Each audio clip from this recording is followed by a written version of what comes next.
అనగారు ఇప్పుడు చూసుకుంటే గత కొన్ని రోజులు బట్టి సోషల్ మీడియాలో ఒక వార్త మాత్రం చక్కెరలు కొడతా ఉంది. ఏదైతే జగన్మోహన్ రెడ్డి అదానీ కేసు సంబంధించి 1750 కోట్ల రూపాయలు లంచం తీసుకున్నాడు జగన్మోహన్ రెడ్డి అంటే పక్కా ఆరోపణలు వస్తూ ఉన్నాయి. అయితే జగన్మోహన్ రెడ్డి మాత్రం నేను సెకీతో ఒప్పందం చేసుకున్నాను, అదానీ ఎవడో నాకు తెలియదు, అంటే అదానితో తిరిగినంత మాత్రాన, పెట్టుబడులలో తిరిగినంత మాత్రాన నేనే లంచం తీసుకున్నట్టు అంటూ తెలివిగా నా పేరు లేదు, ఆ ఎఫ్బీఐ ఏదైతే రిపోర్ట్ ఇచ్చిందో ఆ ఎఫ్బీఐలో కూడా నా పేరు లేదు, అసలు నాకేమీ సంబంధం లేని చెప్పి మొత్తం పక్కన పెట్టి కాడి పక్కన వాళ్ళు నాకు సంబంధం లేని విషయంలో నిరికిస్తున్నారంటూ ఆరోపణలు చేస్తాడన్న. ఇది నిజమా అబద్ధం అసలు? సరే, జగన్మోహన్ రెడ్డి గారు అన్న మాటనే మనం ఒప్పుకుందాం. ఆయన పేరు లేదు, వైఎస్ జగన్మోహన్ రెడ్డి అని అక్కడ పేరు లేదు. కానీ ఆ కంట్రీలో ఎట్లా ఉంటుందంటే, నాకు తెలిసిన సమాచారం ప్రకారం హయ్యర్ అఫీషియల్స్ అని చెప్పేసి ఒక వర్డ్ వాడతారు. అంటే మన దేశంలో హయ్యర్ అఫీషియల్స్ అంటే హయ్యర్ కేటగిరీ ర్యాంకింగ్స్లో ఉన్న అధికారులు, గవర్నమెంట్ ఎంప్లాయీస్, లేదంటే గవర్నమెంట్ తరఫున పనిచేసే సిఎస్ లాంటి వాళ్ళు. కానీ ఆ కంట్రీస్లో అలా కాదు. హయ్యర్ అఫీషియల్స్ అంటే రాజకీయ నాయకుడినే వాళ్ళు హయ్యర్ అఫీషియల్ అని పిలుస్తారు. సో దాని ప్రకారం మన రాష్ట్రంలో హయ్యర్ అఫీషియల్ ఎవరండి మీరు చెప్పండి? అప్పుడు 2019 నుంచి 24, సరే 21లో జరిగింది ఒప్పందం అంటున్నారు కాబట్టి 2021లో అప్పుడు హయ్యర్ అఫీషియల్ ఎవరు? జగన్మోహన్ రెడ్డి కదా. సో మరి ఇంక అక్కడ నా పేరు లేదంటాం, దాన్ని వాదించడం, దానికి ఒక ప్రెస్ మీట్ పెట్టడం, జనాలు మరి అంత ఖాళీగా ఉన్నారండి. అంటే ఈయన ఎలాగో ఓడిపోయాడు, అసెంబ్లీకి రాడు, నాకు ఏదో చిన్నపిల్లవాడు మారం చేసినట్టు నాకు మైక్ ఇస్తేనే నేను అసెంబ్లీకి వస్తా. కర్మది. రాష్ట్రం ఎట్లా తయారైందంటే గత 5 ఏళ్లలో తప్పు చేసాంరా బాబు, ఇలాంటి వాడిని గెలిపించుకున్నామని మాట్లాడుకోవడానికి కూడా భయం వేసి మాట్లాడుకోవాలా. ఇప్పుడు ఇలాంటి వ్యక్తిని అనవసరంగా ఈ స్థాయికి తీసుకొచ్చామని బాధపడుతూ ఉన్నారు కొంతమంది. అయితే ఈ సెకీ ఒప్పందం అదాని అంశం గురించే మనం మాట్లాడుకోవాల్సి వస్తే నేను 2 పాయింట్లు అడగదలుచుకున్నానండి. మొదటిది ఏంటంటే, జగన్మోహన్ రెడ్డి గారు చాలా గొప్పగా చెప్పుకుంటున్నారు, ₹2.49కి మేము సోలార్ విద్యుత్ని కొనుగోలు చేశాము, అతి తక్కువ ధరకి, దేశంలోనే ఎక్కడా లేని విధంగా ఇప్పటి వరకు రాష్ట్రంలో ఏ ప్రభుత్వం చేయనంత గొప్పగా మేము కొనుగోలు చేసాము, పేదలకు అందించాలనే ఉద్దేశంతో చేసామని చెప్పి జగన్మోహన్ రెడ్డి గారు చెప్తున్నారు. వెల్, మంచి అంశం, దానికి జగన్మోహన్ రెడ్డి గారిని అప్రిషియేట్ చేయాల్సిందే. మరి కొన్నావు ₹2.49కి, మరి సామాన్య నెత్తి మీద ఎందుకు ₹6, ₹7 దాకా పడింది? నువ్వు ₹2.49 కొన్నావు జగన్మోహన్ రెడ్డి. మరి నేనున్నాను, నా ఇంటి కరెంటు బిల్లు యూనిట్కి ₹7 ఎలా వచ్చింది? నువ్వు ₹2.49 కొన్నావు, నాకు ఎలా ₹7 వచ్చింది? సరే, నువ్వు కొన్నావు, నాకు ₹7 వచ్చింది. మరి 1750 కోట్లు బ్రైబరీ తీసుకున్నావు, అదే లంచం తీసుకున్నావు అని చెప్పి అక్కడ మెన్షన్ చేసింది. సరే, నువ్వు 1750 కోట్లు తీసుకున్నావో తీసుకోలేదో అంశాన్ని పక్కన పెడతాం, ఎందుకంటే దాని గురించి క్లారిటీ రాకుండా మనం మాట్లాడకూడదు, నిజంగా తీసుకున్నాడా తీసుకోలేదా అనేది. సో నువ్వు ₹2.49కి కొన్నప్పుడు నీకు సన్మానాలు చేయాలి, శాలువాలు కప్పాలి అని నువ్వు అనుకుంటున్నప్పుడు 9 సార్లు కరెంట్ ఛార్జీలు ఎలా పెంచావు? 2021లో నువ్వు ఈ ఒప్పందం చేసుకున్నావు, సెప్టెంబర్ 15 అనుకుంటా నువ్వు ఒప్పందం చేసుకున్నావు.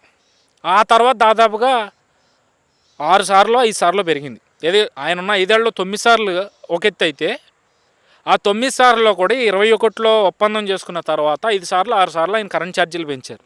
అంత తక్కువ చేసుకున్నప్పుడు నువ్వు అంత ఒప్పందం ఎలా చేసావు? ఇక్కడ ఇంకో పాయింట్ ఏంటంటే, 2019 టయానికి 14లో రాష్ట్రం విడిపోయిన తర్వాత విద్యుత్ లోటు బడ్జెట్లో ఉన్నప్పుడు అప్పటి ప్రభుత్వం, తెలుగుదేశం ప్రభుత్వం, సరే కింద మీద పడి ఏదో చేసి దిగిపోయే నాటికి లాభాల్లోకి తీసుకొచ్చింది. అది అందరికీ తెలుసు, లెక్కలతో సహా ఈరోజుకి వెబ్సైట్లో ఉంటాయి. నేను ఏదో మాట్లాడేస్తున్నాను, నేనేదో చెప్తున్నానని కాదు. ఏదైతే మిగులు బడ్జెట్లో ఉన్న విద్యుత్తు జగన్మోహన్ రెడ్డి దిగిపోయే టయానికి ఎందుకు లోటు బడ్జెట్లోకి వెళ్ళింది? నువ్వు ₹2.49 కొన్నప్పుడు లాభాల్లోకి కదా వెళ్ళాలి. నువ్వేదో చెప్తున్నావు కదా, సంవత్సరానికి ఇన్ని లక్షల కోట్లు, ఇన్ని వందల వేల కోట్లు లాభాలు వచ్చేస్తాయని. మరి ఏమైపోయింది లాభాలన్నీ? ఒక రాజధాని కట్టలేదు, ఒక రోడ్డు పోయలేదు, ఒక అభివృద్ధి పని చేయలేదు, లేదా ఒక ఐటీ కంపెనీ తీసుకురాలేదు, యువతకు ఉద్యోగం కల్పించలేదు, ఒక నోటిఫికేషన్ ఏదైతే ప్రభుత్వ ఉద్యోగాలకు సంబంధించి నోటిఫికేషన్ విడుదల చేయలేదు. మరి ఏమైపోయింది ఆదాయం అంతా? నువ్వు కొన్నావు ₹2.49 కంటే ఎవరికి? తాడేపల్లి ప్యాలెస్ కొనుక్కున్నావా? లేదంటే వైజాగ్లో నువ్వు ఏదైతే రుషికొండ మీద కట్టుకున్న ప్యాలెస్ కొనుక్కున్నావా? లేదంటే ఇంకా మీ ఇళ్ళకి సంబంధించి హైదరాబాద్లో ఉన్న ఇంటికి సంబంధించి కొనుక్కున్నావో, లేదా కడపలో ఉన్న ఇడుపులపై ప్యాలెస్ కోసం కొనుక్కున్నావో దేవుడికి ఎరుక, లేదా జగన్మోహన్ రెడ్డికే తెలియాలి. అది కాదనుకుంటే భారతమ్మకి తెలియాలి. ఇక నా రెండో పాయింట్, గుజరాత్ ఇదే సైకి ఇదే అదానీ కంపెనీ ₹99 గుజరాత్లో ఒప్పందం కుదుర్చుకుంది. నువ్వేమో ఇక్కడ ₹2.49 కొనుక్కున్నాను అంటున్నావు. అక్కడ ₹99 ఏంటి, ఇక్కడ ₹2.49 ఏంటి? సరే, అక్కడ ఉండే ఫెసిలిటీస్ అక్కడ ఉన్నాయి కాబట్టి, ఆయన సొంత రాష్ట్రం కాబట్టి ఆయన తక్కువకి ఇచ్చాడని చెప్పి మీరు వాదించవచ్చు. సరే, ఏదైనా కావచ్చు. అక్కడ ₹99 కొనుగోలు చేసినప్పుడు అక్కడ ప్రభుత్వాలు నువ్వు ఆ విధంగా ఇక్కడ ఎందుకు చర్యలు తీసుకోవాలా? నువ్వు 1750 కోట్లు తీసుకున్నావు అని చెప్పి న్యూయార్క్ కోర్టులో ఏదైతే ఒక కేసు ఫైల్ అయిందో ఆ ఫైల్లో మెన్షన్ చేసిన దాంట్లో 1750 కోట్లు ఆంధ్ర రాష్ట్ర ఏదైతే హయ్యర్ అఫీషియల్స్కి ఇచ్చావని మెన్షన్ చేసిందో నువ్వు తీసుకున్నావో లేదో ఈ అంశంలో పక్కన పెడదాం. ఇక్కడ ఈ అంశం ఏదైతే సెకీతో ఒప్పందం 2021 సెప్టెంబర్ 15వ తేదీన జరిగిందండి. కరెక్ట్గా దానికి ఒక నెల ముందు, అంటే ఆగస్ట్ నెలలో, maybe first week or second week, నాకు కరెక్ట్గా ఐడియా లేదు. ఆ సమయంలో అదానీ గారిని జగన్మోహన్ రెడ్డి గారు కలిశారండి పర్సనల్గా. ఆయన కలిసిన next day after 24 hours Krishnapatnam port, ఇంకోటి గంగదేవపట్నం సంథింగ్ ఏదైతే పోర్ట్స్ ఉన్నాయి కదా, ఈ 2 పోర్ట్స్లో రాష్ట్ర ప్రభుత్వానికి ఉన్న 10% షేర్ని అదానీ గారికి ప్రభుత్వం ఇచ్చేసింది. మేబీ 1750 కోట్లు అంటున్న అంశం అక్కడ కూడా అయ్యి ఉండొచ్చు, మనం చెప్పలేం. అక్కడ లంచం తీసుకుని అమ్మేసి ఉండొచ్చు జగన్మోహన్ రెడ్డి గారు. అంటే ఇక్కడ జగన్మోహన్ రెడ్డి గారు పతివ్రత అని అనడానికి లేదండి, ఎట్టి పరిస్థితుల్లో లేదు. ఆయన 5 ఏళ్ళు ఎంత సర్వనాశనం చేశారో చూసాం. సో ఒకవేళ సెకీ ఒప్పందంలో ఆయన 1750 కోట్లు తీసుకుని ఉండొచ్చు, తీసుకోకుండా ఉండొచ్చు. బట్ ఏదైతే ఈ పోర్ట్స్ ఉన్నాయో ఈ అంశంలో మాత్రం ఆయన ఖచ్చితంగా లంచం తీసుకున్నాడండి. అది కళ్ళకు కట్టినట్టు కనిపిస్తుంది. ఎందుకంటే జగన్మోహన్ రెడ్డి గారి మనస్తత్వం ఎట్లాంటిది అంటేనండి, ఆయనకి రూపాయి ఉపయోగం లేకపోతే ఏ పని చేయడు. సో అంత ఈజీగా రాష్ట్రానికి ఆదాయ వనరులు సమకూర్చే పోర్టులను ఎందుకు అదానీ గారికి ఇచ్చేస్తారండి? సో ఇక్కడ ఈ అంశాలను అయితే ప్రజలందరూ కూడా ఒకసారి ఆలోచించాలి.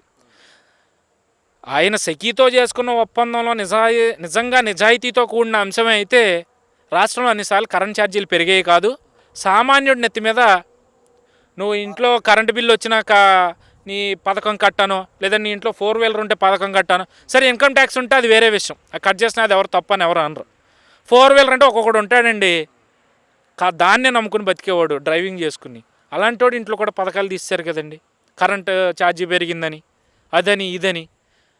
మరి నువ్వు అంత తక్కువ కొన్నప్పుడు మరి ప్రజలకి ఎంతకి ఇవ్వచ్చో ఒకసారి మీరు ఆలోచించండి. ప్రభుత్వం ₹2.49 భారీ ఒప్పందం కుదుర్చుకుందంటే ఎక్కడైనా ప్రభుత్వం ఎలా ఆలోచిస్తుంది అంటే అండి, నాకు తెలిసిన ఆలోచన ప్రకారం నేను ₹10 పెట్టుకుంటే ప్రజలకి ₹5 లేదా ₹7 ఇవ్వాలని ఆలోచిస్తారు.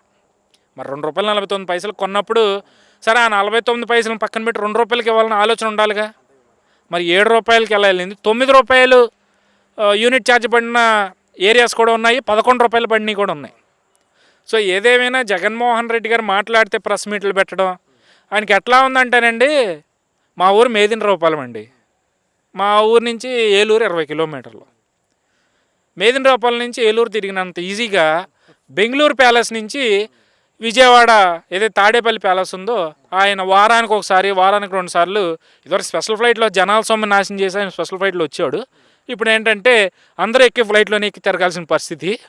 సో తాడేపల్లి ప్యాలెస్కి వస్తాడు, చక్కగా టిప్ టాప్ అవుతాడు, ఫ్రెష్ అవుతాడు, కెమెరా ఆన్ చేయమంటాడు, ఆయన మాట్లాడకున్నదంతా మాట్లాడేస్తాడు. తర్వాత అందులో ఎంత తప్పులుంటే కట్ చేసుకోమని చెప్తారు. పాపం మా ఎడిటర్లు కూడా ఆయన మీద విసుకొచ్చినట్టు ఉందండి, ఆ ఎడిటింగ్ కూడా కరెక్ట్గా చేయట్లా. నేను ఒక పాయింట్ చూశాను, కేంద్రానికి సెంట్రల్ గవర్నమెంట్కి మధ్య జరిగిన ఒప్పందం అని చెప్పి ఆయన మాట్లాడుతూ ఉన్నారు. మరి కేంద్రం ఎవరో సెంట్రల్ గవర్నమెంట్ ఎవరో అంటే నేను చదువుకున్న చదువులు ఈ రెండు వేరనైతే ఎక్కడ వినలేదు. మరి జగన్మోహన్ రెడ్డి గారు అన్నింటిలో ఫస్ట్ క్లాస్ స్టూడెంట్ కాబట్టి ఆయన చదువుల్లో ఎక్కడన్నా దానికి డిఫరెన్స్ ఉండొచ్చు, అది ఆయనకి తెలిసి ఉండొచ్చు.